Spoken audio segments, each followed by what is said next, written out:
छठी मैया की।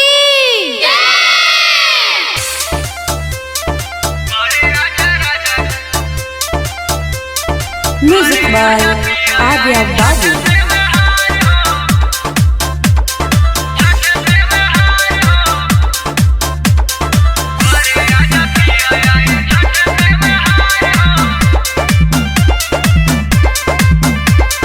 बीतले दशहरा दिवाली त्योहार हो,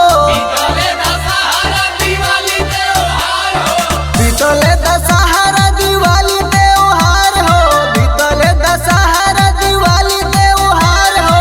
घरे आजा राजा आई छठ त्योहार हो, फला वाले आई देती जाई के बाजार हो, फला वाले आती जाके पियर बाजार हो।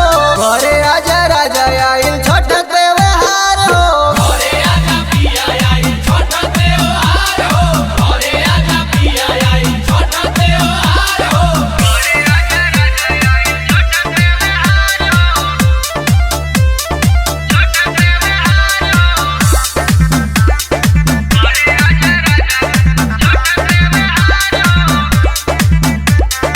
आदित्य गोसाइया पर रखी विश्वास हो, दोनों बेरा रख दिहल जाई एक साथ हो।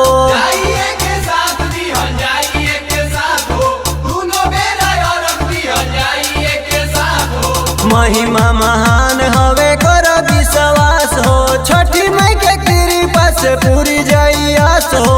पेन्ही के पियरिया हो के तैयार हो, पेन्ही के पियरिया हो के तैयार हो। घरे आजा पिया आई छठ त्योहार हो,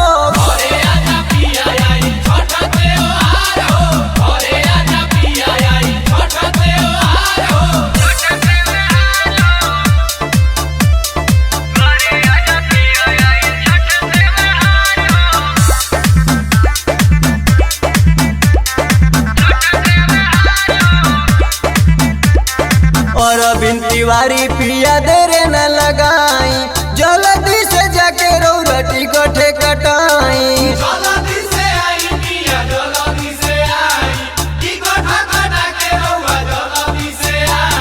रतन बलम